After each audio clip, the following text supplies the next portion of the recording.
Alright, so welcome back to my channel. I know it's been a little bit since I've posted, but I kind of wanted to make a video because I have been scrolling YouTube for the past month and have not found a single video that actually is about fixing an e-bike like mine or a Surron and stuff like that. I haven't found anything that is quite the same or the same situation that I have. So I thought I would just make a video for anybody in the future if they ever watch this and need help and figure out how to do certain things on their bike, which I am not really good at all. I'm learning it as I go on and just trying to figure it out. But I've done some things to my bike. What I have is an Rerode 2.0 R1. So it is the Rerode R1, but it's a partnership with where they just took the whole powertrain and upgraded it.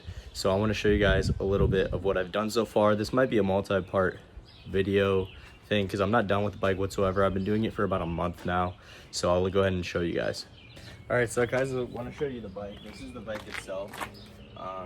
It kind of looks similar to a Surron as well. And as you can see, I don't have the battery in it or the battery lid that goes over top. I do have the motor at the bottom, which I just had to put back in. But I had originally bought this bike about a month ago from a guy that came into my work and said he was selling one. I got it for about $800, which is insane because this bike brand new is around 8 grand. I've seen it as low as 7 though. Because this bike I think is around 3 years old now. It is a very powerful bike as well. So it is it's an 81 volt 45 amp hour battery with a I think 46 kilowatt motor. Now I could be wrong about that, but I'm pretty sure that's what it is. They don't make very many of these. They're very hard to find. You can find them and buy them though, but the only thing is that they're just so powerful that most people just get like the more name brand bikes. So I kind of want to show you what I did to it. So this is a Surron seat that I just bolted on here with a carbon fiber back fender right here. So I'm gonna go ahead and get close up and show you how I kind of put that on there. Basically what I did is right underneath it has 4 bolts that go through the seat, the same as a Surron style, right here and right here. And I just bought lock nuts from Menards that go on those bolts. Just brought the seat with me. The fender right here just kind of clips on the seat because it always has that right there. The other thing I did was put brand new pegs on it. So since it had this red sticker right here, I was like, okay, let's get red pegs for the gray bike itself. Now these I just put on there the other day. It has the same bracket as a Surron, just to let you guys know that, so you guys can get a Surron bracket for this. Surron pegs work as well. And you just put those on with a lock nut that is in the back. Same thing on this side. Same bracket, same foot peg on both sides as well. The dude that I got this bike off of actually didn't like his Supermoto tires, so he just gave them to me. And I think it makes the bike look a little less aggressive and a little bit more low-key if I'm gonna be riding this on the street, because I do not do off-roading. But these are the tires that I took off of it. This is the front tire. These are the ones that come with the Rerode. They are knob tires off-road. So I took this off and put these on. And he's supposed to be bringing me the back tire for this because they did come with the street tires off and these on. And one of the back tires that he had actually was for a different bike. So he's gonna bring me the other stock back off-road tire too. So I don't think I'm ever gonna end up using those, but it's just nice to have as well. But the main reason why he was selling this bike for so cheap is actually because the motor or something had some sort of wrong message sent to the battery and actually ended up burning the battery and caught on fire. So I had to, let me just show you, I'll just grab it for you.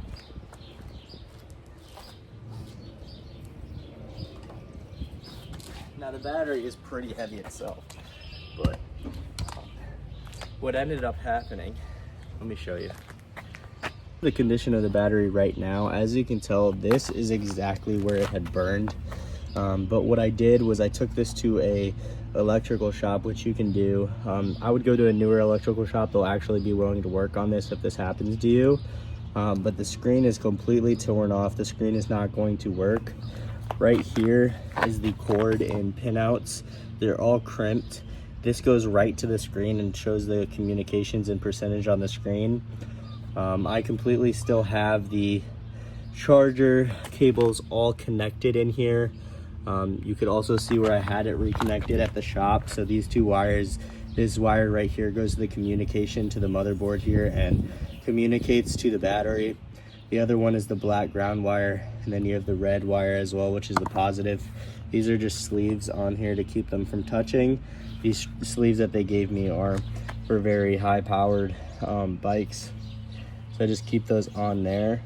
The plan is with this battery is to have both the negative and positive come through one of the two holes here, or I'll have to drill a hole here as well to have it come through there.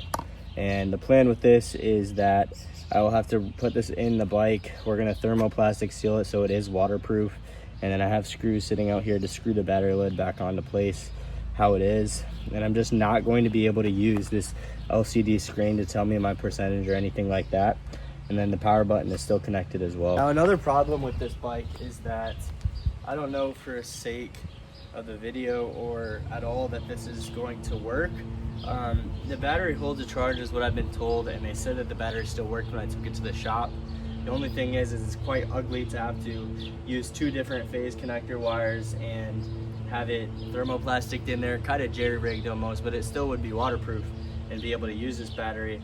Now the thing is if I were to go ahead and contact the company themselves, EWatt, and I did, the brand new battery is going to be $2,800 wire transfer, and that's the cheapest I've ever seen it. You cannot get a 81 volt 45 amp hour battery without it being around $2,800. So that's a big negative about this bike, and I've been contemplating having to do that. But right now everything in here is good, so all the wire harnessing is still intact. I did have to heat shrink the wire that goes from the display. A little bit of the plastic outside casing kind of came off, so I bought $5 heat shrink, put a heat shrink tube on it just with a heat gun, and it just went right down, and it keeps those wires in good condition. So that's what I had to end up doing. Yesterday though, another thing that I did, not anything crazy, but I did put these Pro Taper grips on here. These are really nice. They feel really good and they're very durable, right on the throttle and then also on the left side as well. The ones that it came with before just were very boring, very flat. Oh, my bad, I didn't mean to mess with the too much. But another thing too as well is when I was putting on these back tires, which you can't see because I have to move it down, they're not on there the right way, so I still have to go ahead and mount the back brake on here. It's just sitting on there right now because I had to go ahead and go on AliExpress. I got wheel spacers for front and back because this bike did not come with any wheel spacers, and the ones that they did on the front, they came with 2 wheel spacers on the front. They're for the bigger tires that it comes with, so they do not fit, and it actually makes it look really awkward. So I got to get new wheel spacers that should be coming in soon, so I'm going to do a video on that showing how to put on the wheels on. I'm not a pro, so it's going to go on as it is, but right now the brakes actually rub on the wheels because I don't have any wheel spacers in there, and the ones that I do have are not the right ones. So the rear wheel right now has no wheel spacers, so it kind of shakes back and forth. So that's where I'm at right now. I did have to buy front and rear front and rear axle bolts, so those came out to be another $10. So not anything crazy for both the front and back, and most of the stuff that I've gotten for this bike so far, like the seat, the fender, all the other parts that I bought so far are all from AliExpress. They do take like 2 weeks to come in, but they're fairly cheap and you don't have to go and pay $20 shipping or go on Amazon, and they're twice the price, which is another good thing for this bike. And the other good thing about this bike as well is that all of these parts are very compatible with Surron and Talaria, so you can kind of get parts like that are compatible, but some of them might be a little bit off. So another thing that I had to get is this ignition right here was actually burnt to crap, so I had to take the ignition and the USB charger out, buy a new plastic casing for it, and put those back in. But it looks like the casing that I had bought right here is not the exact one that's supposed to be meant for the bike because it's a little bit bigger, so I had to Dremel the plastic off of here to get the wires to fit underneath. And then also the holes did not line up for the screws, and the screws that it came with are not long enough. So I had to actually go ahead and zip tie those into the bike itself to have it hold in there nice and sturdy. This is a temporary thing. I think I'm gonna go ahead and get the ignition that actually came with bike before, but not for a little while, because this still works perfectly fine. And I do not see a reason to have to get the ignition that's OEM right now, especially if I have bigger problems like the battery right now. And the reason that the battery had burnt the way that it did and looks like that, which it should not at all, is because I was told from the dude that the battery itself is actually the motor itself is actually what caused it to burn, which I don't know the actual reason, but I don't think that's the actual reason, because I went ahead and I tested the motor. So the motor down here has 3 different wires. You have your positive, negative, and communication. So I got a multimeter and tested it, and all of it is theoretically in the right way, and all the voltages are right. But the next step here to see if that motor is still working, I'm going to have to get both of the tires on there with the wheel spacers the right way so they're mounted perfectly. And then I went ahead and got a chain and chain kit from Amazon, which actually ended up being $25, but the cost was actually $0 because I found a Amazon gift card that I used a long time ago. So $25 basically for free, got a new chain. The chain is coming in, that goes on the other side. I do have a small sprocket spring, so basically I can't find it right now, but there's a small chain sprocket on there right now, which actually makes the bike go faster, but I don't want to go too fast on this thing, especially if there's any battery issues or any motor issues, which I'm going to end up seeing. So the next step is I want to get the wheels on there the right way, and then also get the chain on there the right way, so that when I power everything on and put the controller back on, put the motor in and the battery in, that wheel will actually free spin from the motor and then calibrate itself. So if that actually does do it, the motor itself should be perfectly fine. Now, a brand new motor OEM on an Ewot, specifically the Ewot Rerode, is not going to be compatible with any Surron or anything like that. So you have to get a brand new OEM for about $700, which is the cheapest that I've been able to find it. You can contact Ewot themselves, but you have to wire transfer, and that's also pretty expensive because they sell it to you for $200 more. But if you go to Pinned Electric and you want to get an Ewot motor for this specifically, it's around $700 and probably about $60 for shipping for the motor. But another thing that I've had issues with on this bike and putting it back together is the burned marks on all of the wiring. Now I've actually shrink wrapped and wire wrapped all of those, so they're all good to go now, which I got very lucky because none of the wire harness itself was actually messed up. It actually was just the battery burning and burnt some of the components, like the battery lid. I still have to buy a brand new battery lid for the thing because it was burnt because of the battery. So I don't know when this actually happened. I was not told how long ago that this had happened to this bike, but on paper everything is working. I just need to get a new battery. So the controller that comes with this is a very modern controller. It's called the XBMX 9000, I believe. So it's a very new high power EBMX 9000 controller. They're very standard for these high powered bikes with the bigger batteries in them. You can run a 72 volt Ewot battery in this, but you're not going to get any range out of it whatsoever, and the power is not going to be there. You need to have that 81 volt 45 amp hour battery, which is very annoying. I wish that was not the case, but because they are so expensive, they are $2,800. So right now, that's all I'm waiting on, is to get a new battery in for the bike, test the motor, and then put the controller back on. I'm actually waiting for another motor bolt. So when I was taking the motor out itself, I had stripped one of the bolts that go into it, and they're very hard to find, but I actually was able to go to a local store, and they're ordering me a bolt for the bike. So when I can get the motor mounted in there, I'll put the motor cover back on, and then put the controller back on too, so it'll actually look like more of a finished bike. But right now, this is how it's sitting. I've been working on this thing for about a month now, and have not gotten to as far as I've wanted it to, but it looks really good. I mean, there's no other problems with it other than that. All the shell and casing on everything is like completely brand new basically.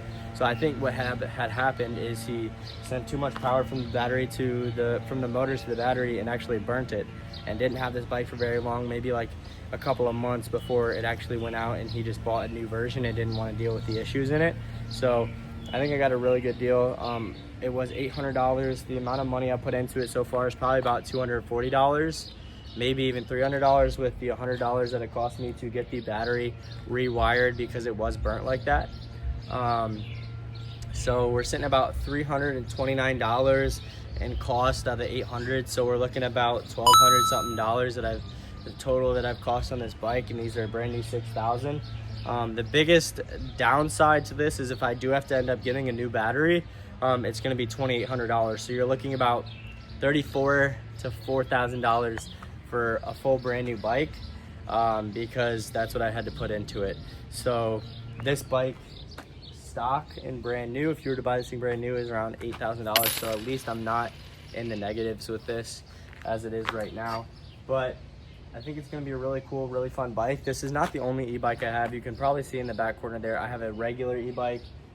It's a regular class e-bike. I've had it since I was 15, and that was a long time ago, and the bike still runs perfectly fine.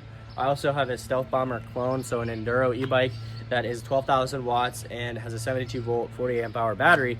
But I have that apart now as well because I wanted to get an upgraded controller for it, but I'm like, you know what, screw that, because it's too expensive, and I want to get this bike running first because it looks better, and it runs better, and it sits better as well.